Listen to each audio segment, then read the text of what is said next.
पहली चीज milk fever की समस्या हो सकती है, फीवर भी आ सकता है, सर्रा में भी चली जा सकती हैं, बैकबोन से भी बैठ सकती है। बहुत मेहनत हमने किया और ये नया केस आया था। इस गाय दूध भी दे रही थी, चारा भी खा रही थी, लेकिन हमेशा टेम्परेचर बना रहता था। तो हीट स्ट्रेस से यदि बचना है जानवरों को तो सेंधा नमक, काला नमक और नॉर्मल नमक का सबसे बेस्ट फीड जो हम मानते हैं मक्का को मानते। मक्का के बिना फीड का बाइंडर है, जो भी आप चारा देते हैं, चारा में फफूंदी या गंदगी वगैरह जो भी चीज है उसको बाईपास तो 40-42 से नहीं बेनिफिट होगा, क्योंकि गांव का जो रेशियो है, हरा चारा अपना है, सूखा चारा लीटर दूध देने वाली पे यदि बहुत बेहतरीन बुल का भी सीमन डलवा दिया जाए तो उसका बच्चा 20 लीटर दूध नहीं देगा। दोस्तों, मैं प्रिंस और आप देख रहे हैं नई कृषि दर्पण यूट्यूब चैनल। तो दोस्तों, मैं हूं उत्तर प्रदेश के गाजीपुर जिले में और गाजीपुर जिले के बभनपुरा गांव में, और आप हमारे पीछे जो डेयरी फार्म देख रहे हैं, काफी साधारण तरीके से ये डेयरी फार्म को देख रहे हैं कि बनाया गया है और ये पिछले 10 वर्षों से संचालित किया जा रहा है। शुरुआत में ये एक कंप्यूटर के शिक्षक के रूप में भी कार्य करते थे, उसके बाद इन्होंने डेयरी फार्म की शुरुआत की और इस 23 से 24 मिनट के वीडियो में मैं समझता हूं कि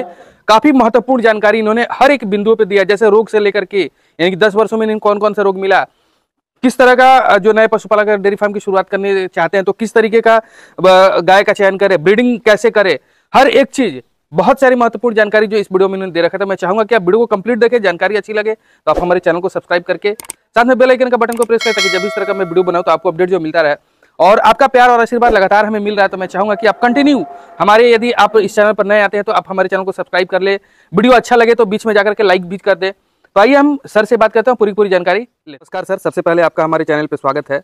आप अपना परिचय एक छोटा सा दे दीजिएगा और ये आपका डेयरी फार्म कहाँ पर ये बता दीजिएगा सर। मैं सर सूर्यकांत पांडे, ग्राम बभनपुरा, पोस्ट अभयपुर, जिला गाजीपुर का रहने वाला हूँ। मेरा नियरेस्ट थाना जमानिया है, जमानिया स्टेशन। अच्छा जी सर। तो सर, ये आप डेयरी फार्म का जो काम है आप कितने दिनों से कर रहे हैं सर? पिछले 10 सालों से मैं इस फील्ड में लगा हुआ हूँ। अच्छा जी सर। इसके पहले क्या करते थे सर? इसके पहले तो मैं टीचिंग का काम करता था, कंप्यूटर साइंस के बच्चों को, बीटेक, बीसीए, एमसीए। अच्छा। क्योंकि मैं भी डोएक से एडवांस डिप्लोमा होल्डर हूँ। अच्छा जी सर। तो आप इस लाइन में, मतलब अचानक आप कंप्यूटर का छोड़ करके इस लाइन में आखिर आपको अचानक मैंने एडवांस डिप्लोमा करके 4 साल नौकरी भी किया और कितना हूँ बढ़िया आप वर्क कर लीजिए, लेकिन शाम को बॉस का प्रेशर तो झेलना ही पड़ता है, इसलिए हमको लगा कि अपना काम ही अच्छा है दूसरों के काम से बेहतर। तो ये जो आपका फार्म है सर, क्या सब शुरुआत में भी इतना ही बड़ा था या नहीं, शुरुआत में तो हम छोटे पैमाने पे किए थे, दूसरे लोकेशन में किए थे। अच्छा। और साल भर के बाद जब धीरे धीरे मेरे को अनुभव होने लगा जानवरों के बारे में, तब मैंने इसको बड़ा पैमाना पे, अभी हमको 3 महीने के अंदर इसको और बड़ा करना है। अच्छा, तो ये अभी मतलब कितना बाई कितना में है ये आपका? ये लगभग 62x26 होगा। अच्छा, 62x26 में है। तो आप पूरा मतलब जो फार्म के काम में आने वाला जगह है वो 62x26 से इससे भी ज्यादा लेते हैं? नहीं, और फीड वगैरह रखने के लिए भी है उधर। अच्छा। यहाँ मेरा 7 एकड़ में है। अच्छा। तो पूरे जमीन को हमको धीरे धीरे डेयरी फार्मिंग में ही कन्वर्ट कर देना है। अच्छा जी सर। तो जब स्टार्ट किए थे सर, तो जैसे स्टार्टिंग में क्या क्या परेशानियां आई थी, इसके बारे में थोड़ा सा हमारे दर्शकों को जरूर बताइएगा आप। स्टार्टिंग में सर तो बहुत सारी परेशानियां हैं। पहली चीज तो मैंने जानवर गलत समय परचेज कर लिया था। अच्छा। मई के लास्ट में मैंने जानवर परचेज किया। अच्छा। और 2 जानवर परचेज किया, जिसमें एक बहुत ज्यादा हाई जानवर हो गई थी। अब समझ लीजिए कि वो आई तो इतना ज्यादा मुंह से लार, हाफना वगैरह, तो ये सब हमने धीरे धीरे सीखा, गुड़ वगैरह, एनर्जी लेवल उसको मेंटेन करके रखा। फिर अपना बहुत कुछ 2 जानवरों से सीखने को मिला। जब लगा नहीं हम 10 जानवर रख सकते हैं, फिर यहाँ पे हमने व्यवस्था किया। तो मतलब मई महीने में आपने खरीदा, तो जनरली किस महीने में खरीदना चाहिए? देखिए, जनरली जानवर को अक्टूबर नवंबर में खरीदना चाहिए। अच्छा। या फिर सेकेंड लॉट में आप मार्च में, फरवरी में, इस समय आप जानवर खरीद सकते हैं। अच्छा। इस समय यदि आप जानवर खरीदेंगे तो फरवरी और मार्च तक जाते जाते आपके जानवर सेट कर जाएंगे। जब सेट कर जाएंगे उसके बाद फिर कोई समस्या नहीं होती।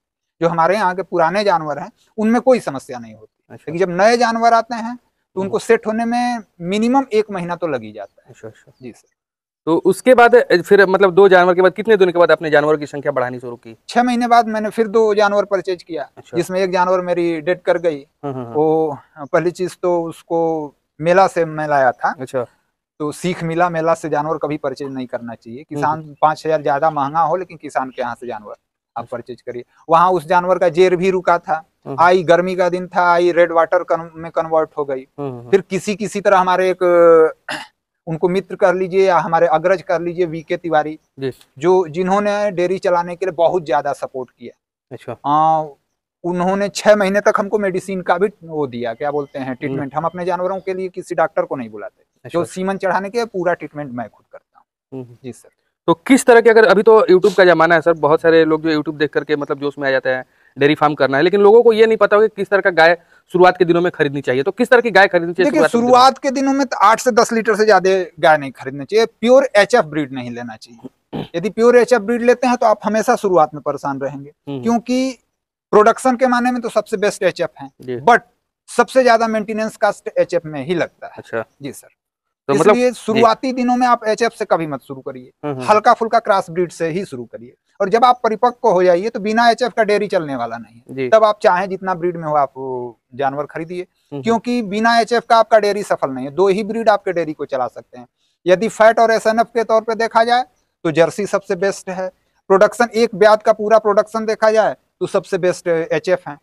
इसलिए हमारा मानना है कि आप आधा एचएफ जानवर रखिए, आधा जर्सी रखिए, सबसे बेस्ट है। अच्छा जी सर। आपका फैट एसएनएफ भी मेंटेन रहेगा और प्रोडक्शन भी मेंटेन रहेगा। एचएफ प्रोडक्शन मेंटेन करेंगे और जर्सी फैट एसएनएफ। तो स्टार्टिंग में नए हुआ मतलब कितने पशु लेकर के आए? ये हम स्टार्टिंग में 2 ही जानवर से, और नए जो अगर शुरुआत करना चाहते हैं देख के तो 2 जानवर या 4 जानवर से आप शुरू कर सकते हैं। यदि आप अक्टूबर नवंबर महीने में लेते हैं तो 4 जानवर लीजिए। अच्छा। और यदि आप गर्मी के दिन में लेते हैं तो केवल और केवल 2 जानवर से शुरू करिए। अच्छा। जी सर। तो कितने लीटर वाली पशु को खरीदना चाहिए? आपने 8 से 9 लीटर तो बताया। फ्रेशर के लिए तो 8 से 10 लीटर टाइम पे जो जानवर दूध दे वही लेना चाहिए। इससे ज्यादा दूध वाले जानवर लेने पे समस्या हो सकती है। तो आपके पास मतलब कितने से कितने लीटर वाली पशु? हमारे पास देखिए 20 लीटर से लेके हमारे पास 36 लीटर तक। 36 लीटर की भी गाय आप रखे हुए हैं। जी सर। तो थोड़ा सा कुछ गायों के बारे में बताएंगे, उसके बाद हम आपसे जानकारी लेंगे। देखिए सर, हमारे घर की बछिया है। अच्छा। जो कि इस समय 3rd लैक्टेशन में है। 3rd लैक्टेशन में इसके पास 26 लीटर दूध रेडी है, अभी कर रही है। अच्छा। जो कि हमने एचएफ में, होल्स्टीन फ्रीजियन में हमने 100% साहिवाल डलवाया। अच्छा। तो ये मेरी बछिया है। अच्छा। जो कि मैं इससे पूर्णतया संतुष्ट हूँ। ना हाफना है, ना कोई टेंशन नहीं। अच्छा। जी सर। और प्रोडक्शन भी बढ़िया है। 26 लीटर दूध बहुत होता है। तो 36 लीटर वाली को भी थोड़ा सा देखना हम पसंद करेंगे। और उसके बाद फिर कुछ सवाल आपसे रहेगा सर। जैसे हट जा बेटा, आओ गंगा। ये मेरी गंगा है जी। गंगा का बहाव जिस तरह रुकने वाला नहीं, इनका भी बहाव कभी नहीं रुकता। अच्छा। हाँ, ये फ्रेशर 36 लीटर दूध इन्होंने किया था। अच्छा, फ्रेशर में जी। और उस थन पे आप मत जाइए, बिल्कुल कंपैक्ट है। और जब मिल्क निकालना होता है तो थन एकदम बिल्कुल टाइट हो जाता है। अच्छा। अभी इसको मार्च में बच्चा दी थी, मार्च आने वाला, साल भर हो गया, लेकिन अभी इसका प्रोडक्शन 21 से 22 लीटर है। तो अभी प्रेग्नेंट है क्या है? हाँ, प्रेग्नेंट है। 2 महीने की कंसीव कर गई। अच्छा। हालांकि हमने खुद लेट कर दिया। हम जैसे जो सीमन दिलवाने का हमारा जो प्रोसीजर है, हम कौन सा जनवरी चल रहा है ना? नहीं, फरवरी चल रही है। हाँ, फरवरी चल रहा है। अक्टूबर नवंबर में हमारे 8 जानवर कंसीव कर गए। अच्छा। 1 सीमन और 2 सीमन में। 2 से तीसरा सीमन किसी को नहीं देना पड़ा। अच्छा। अब हमारे 5-6 जानवर हैं जी। अब उनको सीमन डलवाएंगे। हीट तो हो रहे हैं 2 महीना पहले से, लेकिन हमने सीमन नहीं डलवाया। अब डलवाएंगे तो अब भी चांस रहता है रुकने का। गर्मी में थोड़ा कंसीव रेट कम हो जाता है, थोड़ा का बहुत ज्यादा कम हो जाता है एचएफ में। अच्छा। तो काल्विंग मतलब आप प्रयास करते हैं कि वो अक्टूबर नवंबर में करे? अक्टूबर नवंबर में काल्विंग करे या तो मार्च में करे, फरवरी मार्च में। अच्छा। यही सबसे। तो फरवरी मार्च में काल्विंग करने के पीछे क्या कारण है? क्योंकि आगे तो आने वाले समय में गर्मी है, तो उसमें तो दूध कम कर देगी। तो आने वाले समय से फर्क नहीं पड़ता। काल्विंग के समय में बहुत ज्यादा समस्याएं आती हैं। हाइल्ड जानवरों में क्या समस्या आती है सर? उसमें पहली चीज मिल्क फीवर की समस्या हो सकती है। फीवर भी आ सकता है, सर्रा में भी चली जा सकती हैं, बैकबोन से भी बैठ सकती हैं, क्या बोलते हैं, जेर भी रुक सकता है। बहुत सारी समस्या है। मेटाबॉलिक डिजीज भी हो सकता है। देखिए, हम अभी दिखाना भूल गए, आइए बिल्कुल दिखाते हैं। जो कि कुछ ऐसी चीजें हैं पिछले 10 साल से पहली बार मेरे सामने आई है, जिसे हम साधारण भाषा में मेटाबॉलिक डिजीज कहते हैं। अच्छा। देखिए, 2nd लैक्टेशन की मेरी बछिया है जी। और इसने 1st लैक्टेशन में 26 लीटर दूध किया। अच्छा। हमने इसको 72,000 में परचेज करके लाया और लगभग 4 महीना हो गया काल्विंग किए हुए। किसी तरह से बच गई गाय। वही बहुत मेहनत हमने किया। और ये नया केस आया था। इस गाय दूध भी दे रही थी, चारा भी खा रही थी, लेकिन हमेशा टेम्परेचर बना रहता था। अच्छा। तो हमने अच्छे से अच्छे एंटीबायोटिक, अच्छा से अच्छा प्रोटोजोल सब कुछ लगा दिया, लेकिन कोई सुनवाई नहीं होता। लास्ट में जाके पकड़ में आया कि इसको मेटाबॉलिक डिजीज। ये मेटाबॉलिक डिजीज क्या होता है सर? अच्छा, मिनरल्स और विटामिन की कमी से ही मेटाबॉलिक डिजीज होता है। अच्छा। जैसे जानवर ज्यादा प्रोडक्शन निकाल रहा है जी। और आप मिनरल्स और विटामिन की कमी कर दिए तो अगले ब्यात में समस्याएं आ सकती हैं। अच्छा जी सर। तो इसका निपटारा कैसे किया जाएगा? इसका निपटारा, मेटाबॉलिक डिजीज का निपटारा मिनरल्स और विटामिन की कमी से ही होती है। और जिसका पूर्ति मिनरल्स विटामिन ही करके सही कर सकता है। अच्छा जी सर। तो ये मिनरल विटामिन मतलब कितनी मात्रा में हमेशा अगर देह में होता है तो दिया जाए? अब यदि मेटाबॉलिक प्रॉब्लम में है तो बहुत सारे, पहली चीज फास्फोरस इसको मिलना चाहिए, मल्टी विटामिन मिलना चाहिए, एनर्जी बूस्टर मिलना चाहिए, लाइबिस्ट मिलना चाहिए, तब जाके मेंटेन हो पाएगा। अच्छा। इसमें कोई कटौती किया तो आपका जानवर बचेगा नहीं, मेंटेन नहीं हो पाएगा। तो अभी स्टार्टिंग में जब बात करें तो आपने सर 2-3 रोगों का जिक्र किया, जैसे एक मिल्क फीवर। जी सर। तो मिल्क फीवर किस टाइम में होता है आखिर पशुओं को? मिल्क फीवर तो जनरली थर्ड लैक्टेशन में ही होता है, फर्स्ट और सेकेंड में तो हो जाता है 1% मान के चलिए, लेकिन जनरली थर्ड लैक्टेशन में ही होता है। और उसी जानवर को मिल्क फीवर होता है जिसके बॉडी से मिल्क और विटामिन तो बहुत ज्यादा निकल गए, लेकिन बॉडी में विटामिन की कमी रह गई। वो फुली मतलब उसको पूर्ति हम किसान नहीं कर पाए। अच्छा, उसकी पूर्ति विटामिन की किसान नहीं कर पाए, इसलिए तो उसका फिर उपचार कैसे करेंगे? उसका उपचार मतलब हो जाने के बाद आप जानना चाहते हैं या पहले ही? या पहले भी अगर प्रिकॉशन देखा जाए, पहले प्रिकॉशन भी हो जाए? प्रिकॉशन पहली चीज कि काल्विंग से 1 महीना पहले जानवरों पे बिल्कुल फोकस करना शुरू कर दीजिए। हरा चारा अवेलेबल हो, हरा चारा दीजिए। फास्फोरस उसको सफिशिएंट मात्रा में दीजिए। उसके बॉडी में हीमोग्लोबिन की कमी ना हो, इसके लिए सार्कोफेराल। अच्छा, हाँ, इतना चीज। और काल्विंग से 10 दिन या 15 दिन पहले उसको मेटाबोलाइट जरूर दीजिए। अच्छा जी सर। जी। अगर बाय द वे हो जाता है तो फिर उसका क्या उपचार करेंगे? हो जाने के बाद तो फिर उसका माइफेक्स ही है ट्रीटमेंट। अच्छा, माइफेक्स। डायरेक्ट बोटलिंग करवाइए। अच्छा, ड्रिपिंग करवाइए, माइफेक्स और विटामिन दीजिए, सही हो जाएगा। मिल्क फीवर कोई बहुत ऐसी टिपिकल चीज नहीं है, लेकिन सही समय पे इलाज हो जाए तो मिल्क फीवर कोई बहुत बड़ी चीज नहीं है। यदि आप उसी में डिले कर गए तो आपका जानवर डेड भी कर सकता है। उसके बाद एक आपने और कोई रोग बताया था, एक तो जेर फंसने का भी बताया, तो जेर फंसने का क्या क्यों समस्या होती है? विटामिन की कमी। अच्छा, या तो जानवर बहुत ज्यादा एनर्जी उसके बॉडी से लॉस हो रहा है, गर्मी का दिन है, या बहुत सफोकेशन वाले दिन में ही ज्यादातर जेर रुकने की चांसेज होती है। जून जुलाई अगस्त इसी महीने में ज्यादा स्ट्रेस में जानवर रहेगा तो उसका जेर पक्का रुकना है। अच्छा जी सर।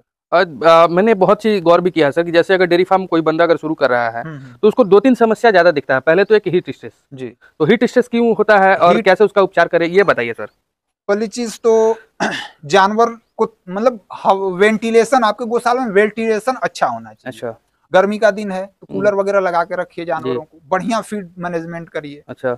और मल्टीविटामिन हमेशा दीजिए। और हीट स्ट्रेस से यदि बचना है जानवरों को तो सेंधा नमक, काला नमक और नॉर्मल नमक हमेशा देते रहिए, प्लस मल्टीविटामिन दीजिए। कभी हीट स्ट्रेस में जानवर नहीं आ सकता। अच्छा जी सर। बिफोर हीट स्ट्रेस में आने से पहले बचाव करिए। अच्छा। और आ जाने के बाद तो फिर मेंटेन करना मुश्किल हो जाता है। अच्छा, तो अगर आ जाता है तो फिर क्या करेंगे? अब विटामिन और ड्रिपिंग करते रहिए, बच जाएगा जानवर आपका। तो एक हीट स्ट्रेस के बाद एक और समस्या आता है सर कि रिपीटेशन, पशु रिपीट करती है, फिर मैस्टाइटिस होता है, तो इन सभी का क्या है? रिपीटेशन में तो पहला प्रॉब्लम ये है, आपका फीड मैनेजमेंट बढ़िया है तो रिपीट के चांस बहुत कम होंगे।